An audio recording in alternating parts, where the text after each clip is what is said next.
I'm in charge now. 3, 2, 1. Hello, everybody, and welcome back to episode 155 of the Shower Podcast, the podcast where I'm in Thailand and you do you. I'm your host, Chip, and we are ready to proceed with episode 5 of our mini-series.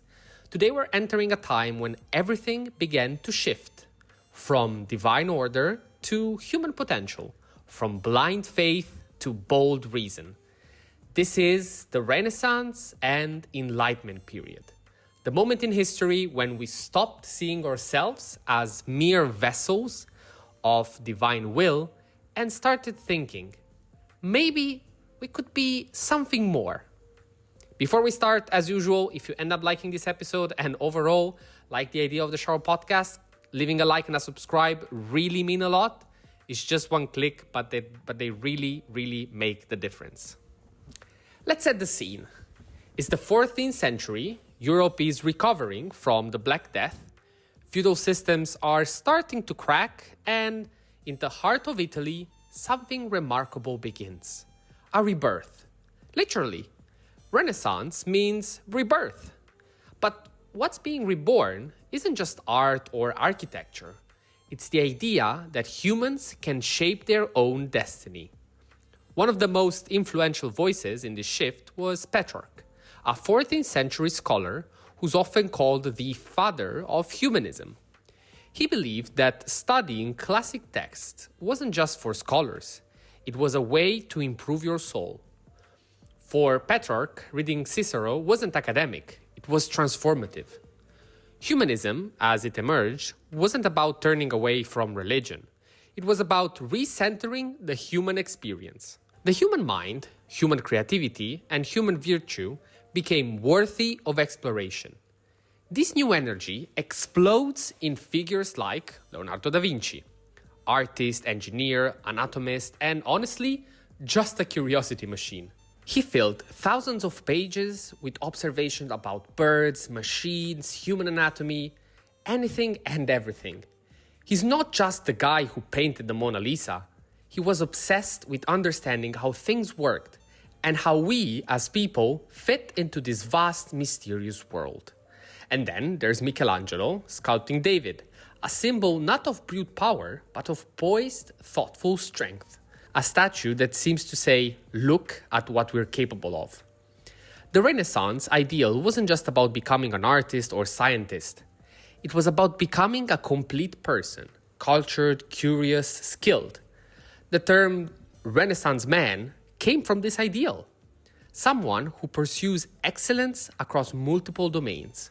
And in a way, it's one of the earliest versions of self-improvement through mastery, as we commonly know it today.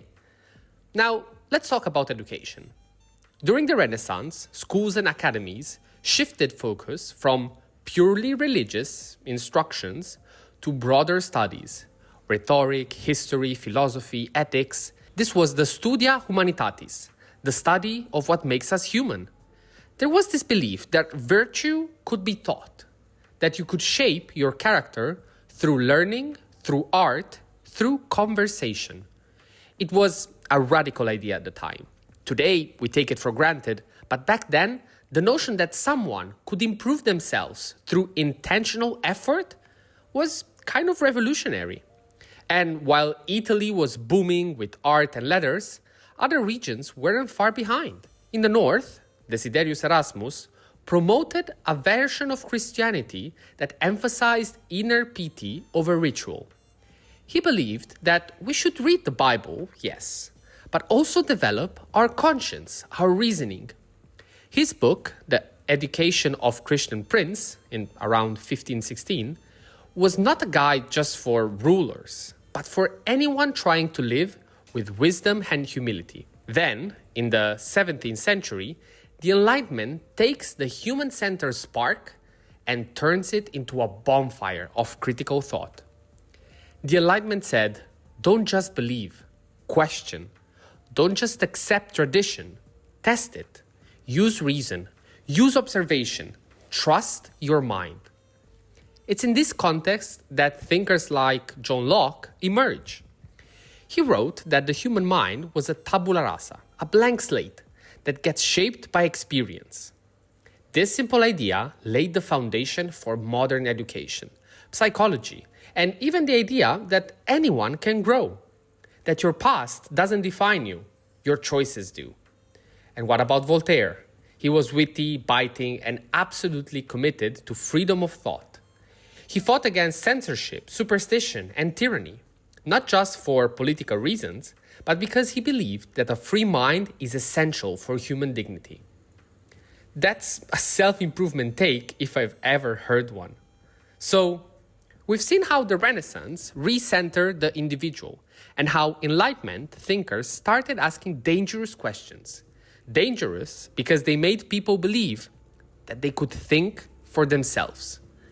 And once people start thinking for themselves, well, things start to change. Let's begin with the guy who made this his whole identity, Jean-Jacques Rousseau. In the mid of the 1700s, Rousseau wrote Emily, a treatise on education that basically reimagined how we raise people. His core belief? That humans are inherently good, but that society corrupts us. So, the best way to grow is to cultivate our natural instincts, curiosity, and moral judgment, not just stuff knowledge into our heads like factory products. It was a radical idea that personal growth starts with freedom and authenticity, not discipline and punishment. Rousseau was pushing against the idea that he really believed self-improvement had to be self-directed, and that philosophy influenced how people approached parenting, education, and even revolutions, which brings us to another kind of self-improvement, political self-determination. The Enlightenment didn't just inspire personal growth, it laid the intellectual foundation for revolutions. The American Revolution, for instance, wasn't just about throwing off British rule. It was about the right to shape your own life, to live under laws you help create, to pursue your own happiness. Those ideals were grounded in Enlightenment thinking, especially John Locke's belief in natural rights, life, liberty, and property. So let's talk about Benjamin Franklin for a second. He wasn't just a founding father. He was the first modern productivity guru. In his autobiography, he laid out a system for moral improvement. He tracked his habits, made daily reflections, even listed 13 virtues he wanted to cultivate, from temperance to humility. It's like the 18th century version of Notion or a bullet journal. The idea was, don't just be smart, be good on purpose. Design your life, one habit at a time. Then you have the famous Immanuel Kant, a German philosopher who posed one of the most powerful challenges in human history. Sapere aude, dare to know. In his 1784 essay, What is Enlightenment?, Kant argued that enlightenment is the process of freeing yourself from self-imposed ignorance. His whole philosophy is about autonomy, about taking responsibility for your beliefs, your actions, your values. I would like to cite something from one of his books, but his way of saying things are quite complicated, so let's put it in simpler terms. What he was saying is that you have to live in a way you want everyone to live. And that brings us to a key theme in this era, agency. The Renaissance reminded us that we are creative, capable beings. The Enlightenment added that we're also responsible, not just to ourselves, but to society. It's not enough to grow, we have to grow ethically. That's a huge leap from the medieval view that virtue comes from obedience. Now, virtue comes from the conscious choice, from reflection, from the courage to live by your values, even if it's hard. And let's be clear, this was also the birth of the self as we know it today. Before this, your identity was mostly determined by birth, your family, your class, your religion.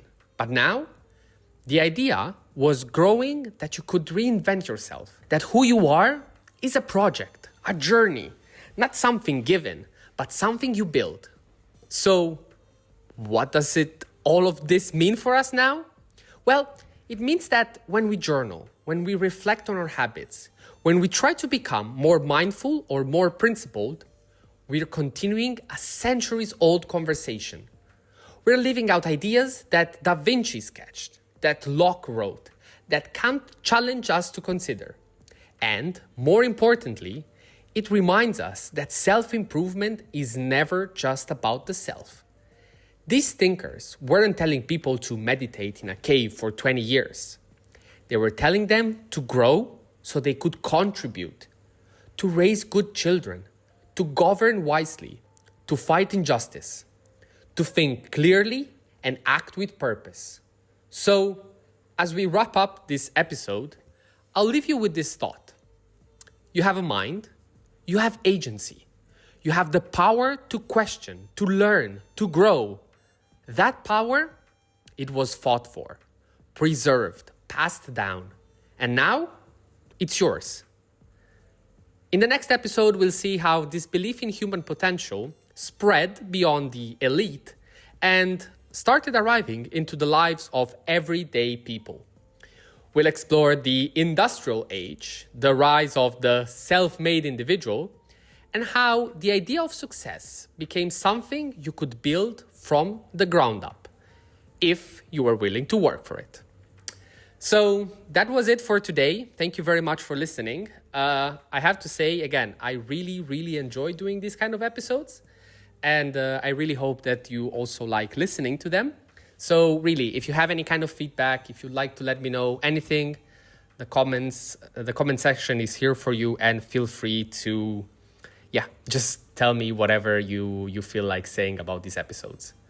Also, as always, leaving a like and a subscribe really mean a lot, and they are also a factor of appreciation. So I won't keep you longer, and as usual, stay consistent, stay resilient, and see you tomorrow.